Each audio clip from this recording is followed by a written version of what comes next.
Membaca Al-Quran dengan bertajwid itu adalah satu kemestian. Siapa tidak mentajwidkan Al-Quran, maka ianya berdosa. Maksudnya barisnya fathah. Dibaca dengan an'amtu. Jadi kita membawa kepada kesalahan baris. Kesalahan baris itu akan mengubah kepada maksud yang lain. Inilah makhraj pertama yang dipanggil al-jauf ataupun rongga. Tuan-tuan dan puan-puan boleh lihat ruangan yang berwarna hijau dan berwarna biru ini, inilah kawasan yang kita panggil rongga.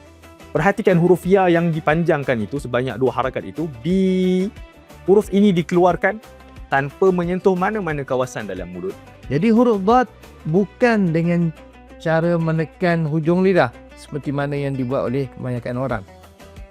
Tapi huruf dad adalah dengan cara menekan bahagian tepi lidah dengan geraham ataupun al-adras al-ulya.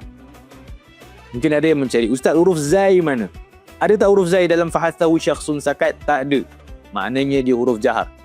Huruf ghain, jahar ke hamas? Kita baca fahastahu syakhsun sakat. Tak ada huruf ghain di sini. Bermakna di huruf jahar. Qutbu jaddin, qaf, ta, ba, jim dan juga dal. Apa tidaknya? Kenapa berlakunya lantunan ini? Kerana huruf-huruf yang 5 ini ianya bersifat dengan 2 sifat yang kuat, iaitulah pertama disebut sebagai al-jahru.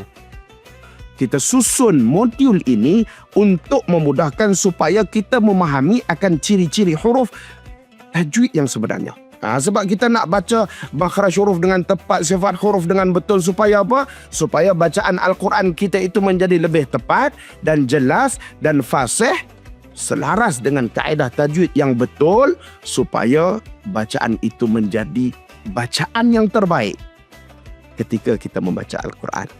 Jadi jangan skip pada tajuk sifatul huruf ini, belajar sampai selesai.